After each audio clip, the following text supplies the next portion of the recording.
I'm John Wilson. Welcome to Owned and Operated. Twice a week, we talk about home service businesses, and if you're a home service entrepreneur, then this is going to be the show for you.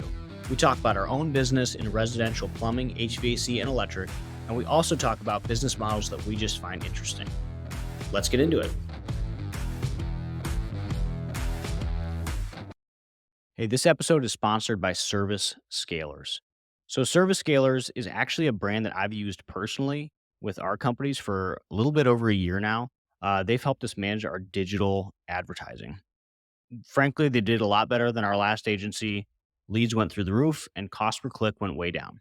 Check out Service Scalers if you're a plumbing, HVAC, or electrical home service company. That's what they knock out of the park, and they did a great job for me. Today on Owned and Operated, we have Tim Ryan.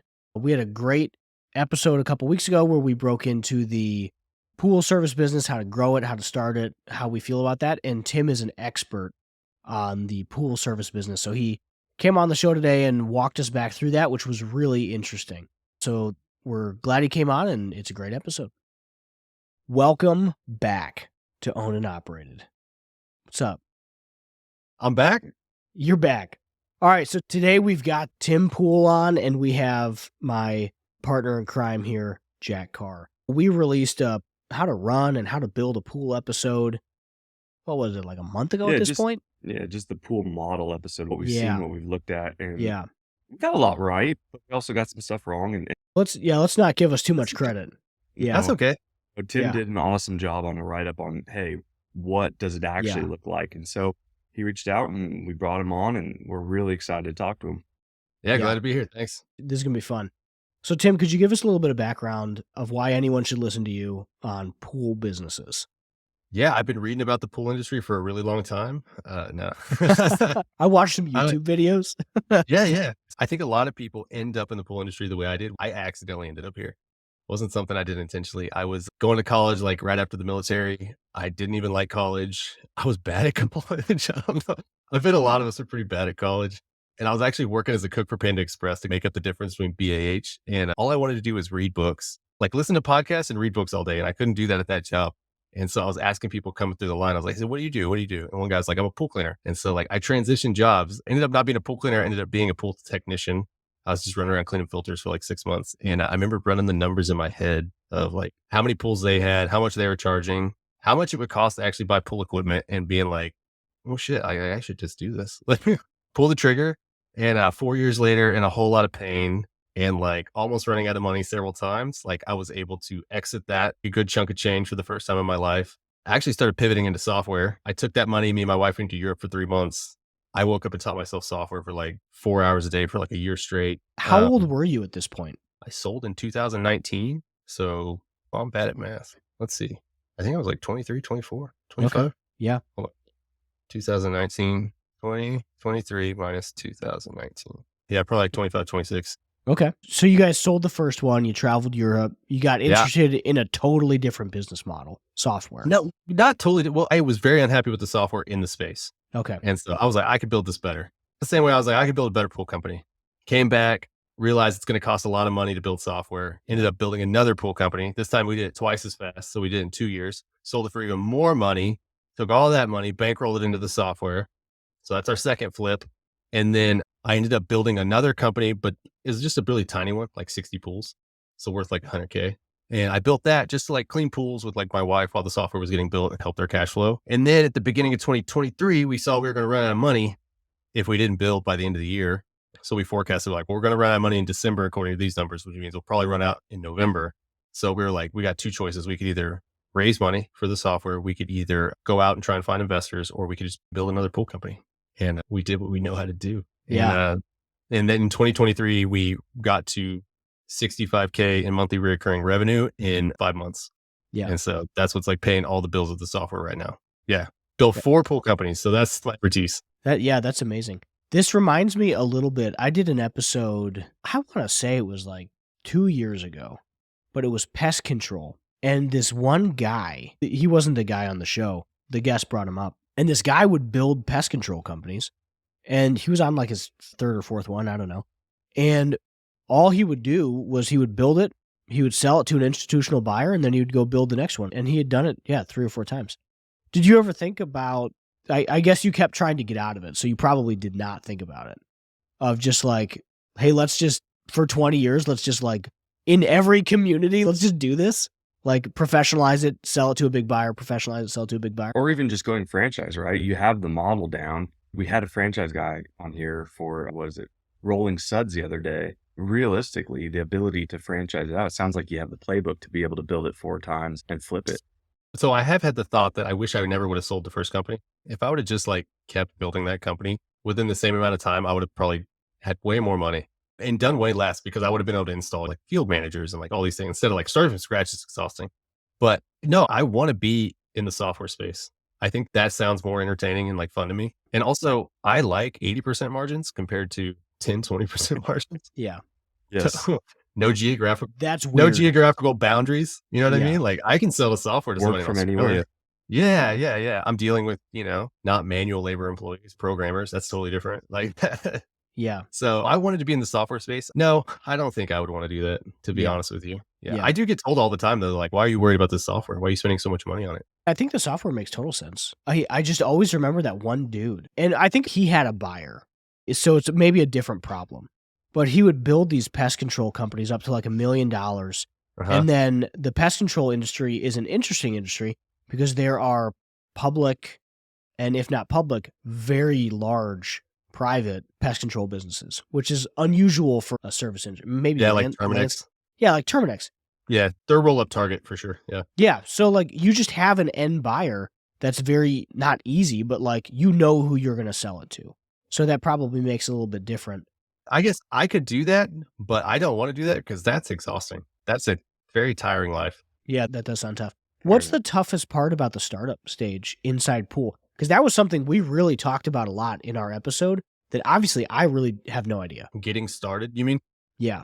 So guys will do it 2 different ways. Some guys they'll save up money and they will just save up enough to live off for a year. And then they'll go out and they'll try and start their company, and that they're 100% focused on building a pool company. And their goal is to probably get to like 40 accounts, which pays their bills and their lifestyle. And it's just them in a truck. We call them one pullers, right? Once you're there, you're started. The way I did it the first time was I actually worked full time at a moving company. And I told them I only want Fridays off. And that's the day I built my pool route on. And then once I filled up Friday, I said, I only want Thursdays off, like Friday and Thursday. And so I filled up Thursday. And then once I filled up Wednesday, I had 3 days off. I just quit that company and now I was a pool cleaner. I guess the hardest part is either you have to work 7 days a week to do it, to build up your route, or you got to go all in and just hope that you can build a route within whatever your runway is.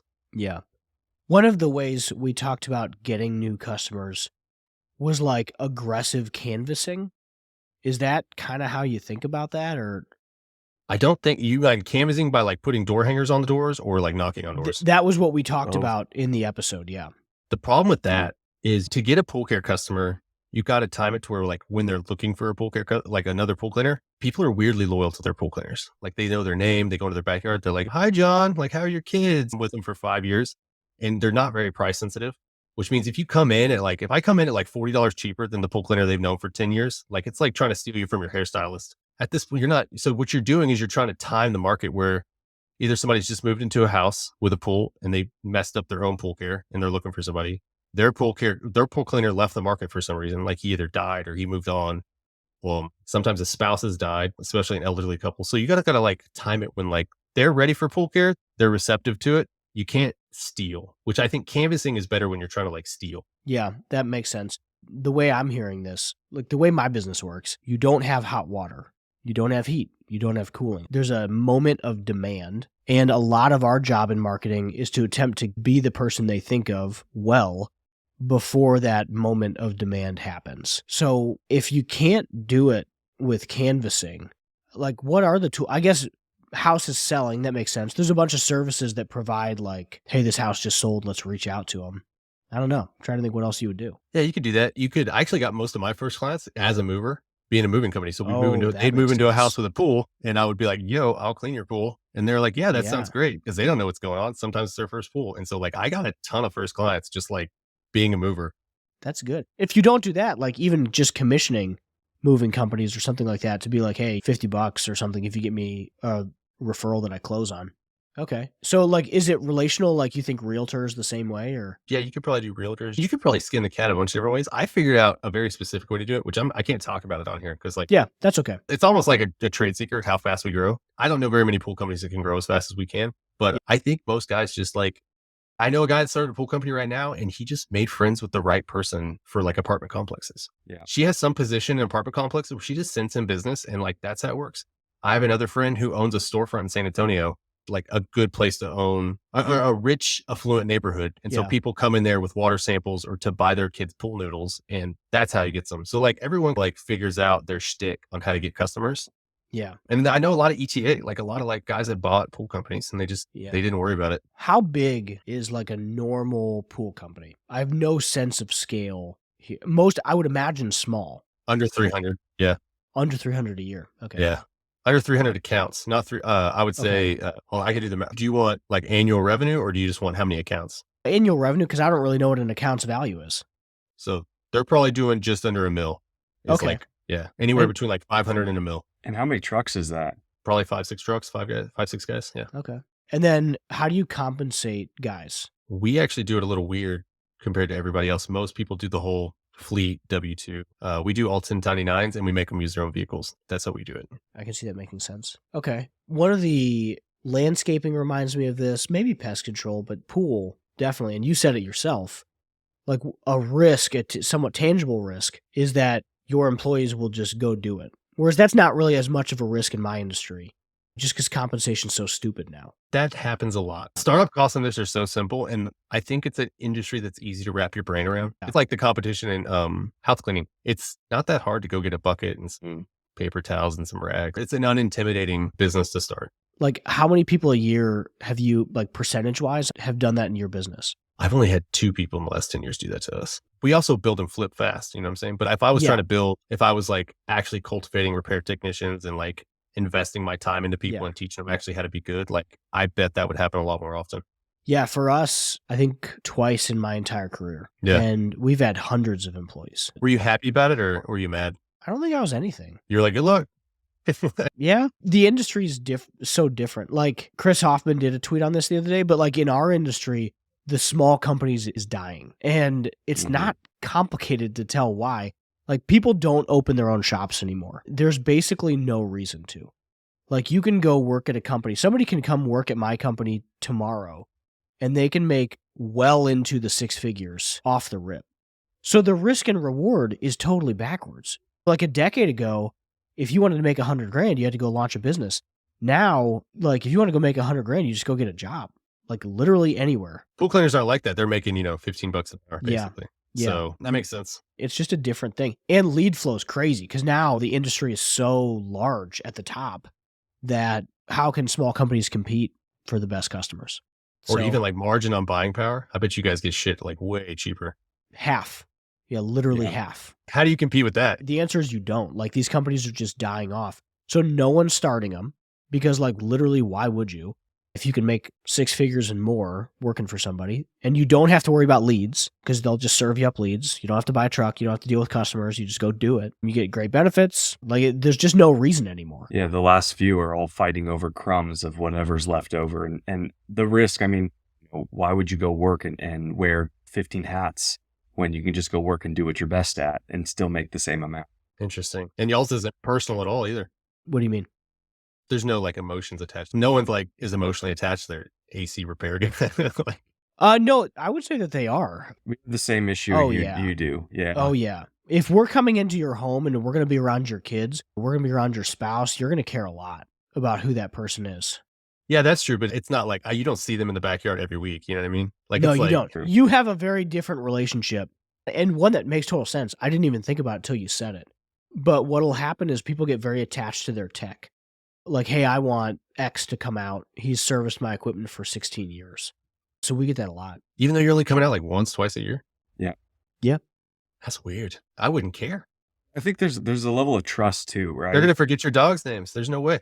Yeah, with pools, it is different. Like, yeah, I haven't really thought about that relationship. Like, you have a key to their backyard, or It is a huge moat against competition. Yeah. And there's a bunch of dudes running around at like 60 pools and like those pools are locked in. You're not getting them until he dies. Like yeah. they're there.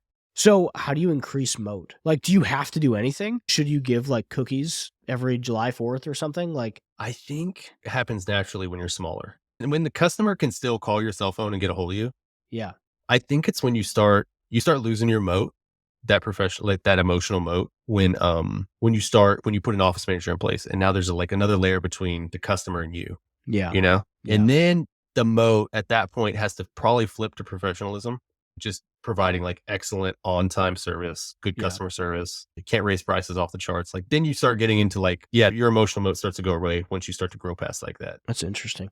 I remember when we transitioned the business from my dad to myself, it was exactly what you just described. I haven't really thought about it like that, but we got a lot of comments in the first couple years of like, hey, your customer service has gone down. And in my mind, I'm like, our customer service has like massively improved. It's just that you can't call the owner anymore. Yeah. And like, that's the difference. It's not that anything improved or like went bad. It's you just can't call the owner. I had a weird one. So when I did the third company, it was me cleaning 60 pools. I had that deep emotional connection, like Tim, like, hey, like everyone knew me. And then when it was time, there was a change happened where I needed to like hire somebody to take over because the software was taking more of my attention. And I did it. And I hired a guy that I knew for like 3 years. He was actually at my previous company. I trusted him and I hired him. I said, hey, when you come in here, just so you know, I've been half-assing all these pools because it's like the least important thing in my day to get these pools done. Like I'm not brushing, I'm not taking care of pressure gauges, like none of that stuff. I'm in and out in like 10, 15 minutes, which means like I'm not doing a great job. All my customers are super happy because they like me. He comes in and with all the pride that he has, he starts replacing pressure gauges, taking his time, sending text messages. And I cannot tell you out of those 60 customers, probably 20 of them were like, he's just doing something you don't do. He's just not as good as you. And I'm like, you just like me better. That's all it is. Like there is no, like he is doing 100 times job that I was doing. And you just like my personality. You like that I make you laugh. That's all it is. So how big do these things get? Because this is a moat, but it's also a barrier to scale. That's what I'm hearing, which now makes sense. I've never thought of the relational aspect, but I know when we've stayed at houses that have had pools for a couple weeks, some dude will just walk in the backyard. And I'm like, yeah, I get the intimacy. Like, I think I get that. Yeah. Or like you can just walk in. Who are you, dude? Okay. I've walked in on some things. Nice. Nice. Be back in 2. Yeah. That's funny. If you're a home service entrepreneur that's just starting out or is early on in the journey and you haven't broken the $5 million revenue mark, we've got an event for you. This spring in Cleveland, March 19th to the 21st, we're hosting an event at my office. It's going to be awesome. Honestly, some of the most impactful visits of my career have been visits to companies that were larger than we were, that we could take lessons from and see how they're doing stuff. Like get a behind the scenes look. How are they structuring warehouse? How are they thinking about call center? Can I talk to their managers? Can I understand what their KPIs are? We're going to dive into all that stuff. We are here to help people get above $5 million in revenue. So join us in Akron, Ohio, March 19th to the 21st for a breaking $5 million event. Love to see you there. Details are at ownedandoperated.com. But how big do these companies get? So you said the average one was like $1 million or a little under $1 million. What's the big ones? Well, I think the experiment is being ran right now. I think like PE has just like got wind probably in the last like 5 years. So like, they HVAC and plumbing, that's all been done. Pest control, that's all been done. And they just now, I think COVID is what caused it. More pools. Yeah. More pools. Yeah. There's a big spike in the industry. And so now these roll-ups are popping up all over the place. So there's a couple of them rolling right now. We'll see how big they get. I think maybe Pool Troopers is the biggest one. They started in Florida. I think they were first. So there's a couple of them rolling right now. So we'll see. That's fascinating. Is it contracted like pest control? Contracts are dying. It used to be. Okay. Why? Because guys like me figured out that like if one guy rolls in your backyard with a year contract and I roll in with basically what Netflix is week to week, month to month, you're going to pick me. Like no one's signing a year contract. What's churn rate then? Churn? Okay. So I know churn for me, I know I picked up 400 customers this year and about 100 churned out. So 25%, but also I could have lowered that. That was just too fast to grow. Churn typically is not that fast or not that high. Okay. So like 20% maybe. I don't know. It depends. If you're just a one guy in a truck, then your churn rate's probably like almost nothing. Nothing. Yeah. The roll-ups are having trouble with churn. I know that. I would imagine. Yeah. For all the reasons we just talked about. Yeah, exactly. The emotional moat, the professionalism. That makes sense. Yeah, because what they're doing is almost cold water. Like they're coming in and like they're raising prices. You can no longer talk to the owner. Like all these things are gone. You don't know who this kid is in your backyard. I know a lot of them like they're hiring super cheap labor. So like you don't know who's in your backyard. You're like, Yeah. How do they get past that? Like if you were running the roll up, what's the next step to beat that? dude, I don't know. I would have to think about it. I would definitely have to think about that. The answer is building the relationship, because it sounds like this whole thing kind of hinges on relationship more so than price, more so than anything else. I don't know. How could you? Yeah. I mean, the turnover that you will inevitably have. Another problem with this industry is like HVAC. HVAC is like you can go to like a community college and you can get a certification in HVAC. So it has like this legitimacy to it. People come to HVAC and make it a career. People just stumble into this industry. Yeah. And people look at pool care the way they look at their lawn care, their maid service. They're like, oh, they're just cleaning pools. And it's not like that at all. It's actually super technical and hard. So like I can't charge the customer enough to what it's worth to pay a pool cleaner actually what his skill level is, right? Because the customer doesn't see it that way. And so I'm working with $15 an hour workers trying to teach them a skill probably as complicated as HVAC sometimes, because there's equipment pads, there's chemistry, there's plumbing, there's circulate. Like on my Twitter profile, it literally says pool care is strange and complicated. And so they're not even able to pay their guys enough to get super good talent, to have somebody roll into the backyard who's also good at customer service. It's just like, it's a super gritty problem. Yeah. We talked about this, but my story of the bowling alley technician. I don't know. Yeah. Okay. This reminds me a little bit of that, where it's basically not an institutionalized trade yet. Hopefully will be. Sounds like it probably will be. Like schools and stuff will pop up to support it. But like we had this bowling alley deal we looked at one time, and there was a maintenance guy that like the place would shut down if this guy didn't exist. Like he knows how all the mechanics of this bowling alley works, which I have no idea. And it's very complicated. And I was like, I want to buy this bowling alley. And then the literal reason that we didn't is because if this guy hates me, like that bowling alley is shut down. Like, because there's no way to replace that knowledge. And he's probably like $16 an hour. Like what you're probably describing with pools. There's no like education program to support pools, or like in this case, a very niche trade of bowling alley maintenance. Yeah, that guy probably ended up there accidentally. He was probably passing out shoes and then like filled in a role one day. They're like, oh, this kid's pretty clever. And then like 10 years later, he's a bowling alley like technician. Yeah. And like my town has 3 bowling alleys. 3. So there are 3 people in my 4.5 million population community that have this skill set. Like, what are you supposed to do with that? So right now there's no like, it's on the job training for pools. There's no talent pool. Okay. Are you ever getting people that like, yeah, I've been in the pool industry for a couple years, or is everybody new? You get that, but we don't hire those guys. We think they're bad luck. Okay. So everyone's new for you. For us, yeah. Yeah. What's the onboarding timeline look like? We got it down significantly. We have decided in order to find one good employee, we need to hire 5 good employees, is like what we say. Yeah. And essentially what that is, like, I'll hire somebody I think is good. They check all the boxes, but they're probably not going to work out, like just for whatever reason. And so we hire extremely quickly and fire extremely quickly. Like I ask 4 questions in an interview and I'll hire you the next day if you pass. And then like, what are the 4 questions? What vehicle you drive? Oh yeah. Cause they have to provide They're all their own. 1099, yeah. Okay. Yeah, but also there's this weird thing about guys that drive pickups are more technical than guys that don't, and harder workers. No Nissans? Any bad luck? Yeah, if you're driving like a Volkswagen Bug, like you probably are like having crawled under a house before with a wrench. You know what I mean? Yeah. Guys in pickups they're grittier, they're dirtier. You know what I mean? They move America, man. Yeah. And it is a thing. I ask other basic questions. Oh, I ask, what's the last thing you fixed yourself? Oh, Right. Interesting. That's a good one. I ask what channel locks are. You have to describe to me what channel locks are. And then that's pretty much it, man. And then Yeah. sometimes there's like a little bit of follow-up banter. How do you do background check? Checker. We use Okay. Checker. All right. So what we found, we've had some interesting experiences. So we background check everybody. And like we basically don't hire, what is it? If it's non-violent, we'll consider it. Yeah, exactly. Yeah, same. But even then it's like, it's got to be like 15 years old. There's a list of qualifications. Anyways, so we background check everybody. And there was somebody coming in once that had nothing on their background. Squeaky clean. And we were like, great, fine. Like 4 or 5 months into it, a customer reaches out to us and they're like, hey, I checked your guy's background. And like, he has this crazy background. And she was right. But it What was a weird customer. yeah, but it was also like, somebody will just Google your employees, which I guess makes sense. How good was that guy? He wasn't that good. He wasn't that good. I've given a couple people chances, two, and those guys turned out to be studs because it's either they're a Yeah. piece of shit, they'll always be a piece of shit, or they're at this stage in their life where I am turning my life around. And those Yeah. guys that are turning their lives around, they are some of the best employees. Yeah. I have one guy exactly like that. He's like 45 now, and he had something at like 19, and it's exactly that. And he's great, and he's loyal, and he's just a good guy, but he was in prison for 2 years, half his life ago. And it, holds him back from jobs anywhere else. He ended up coming with us in an acquisition. He'll stay with you forever. It's too scary. Yeah, for sure. Yeah, for Yeah. sure. And he's a great guy.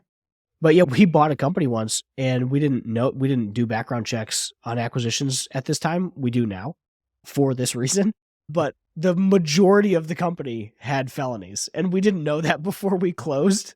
Like the majority, like over Yeah. 51%. It was crazy. We like closed, we start putting people through the HR paperwork. Do you guys have the thing? So we have to have a rail license to do repairs here. And if you have like a felony or something, it's way harder to get that rail license. Do y'all have that? Yeah, it's tough. Okay. I don't know what happens if you do have a felony because there are people with licenses that have felonies. But I think it takes a lot more steps versus me just like going through the process. It's a lot of hoops, like application. Yeah. At the end of the day, right, it's one of those things too, because if you start using the Google Authenticated or whatever for LSA, that you're supposed to run everybody through a background check with Google.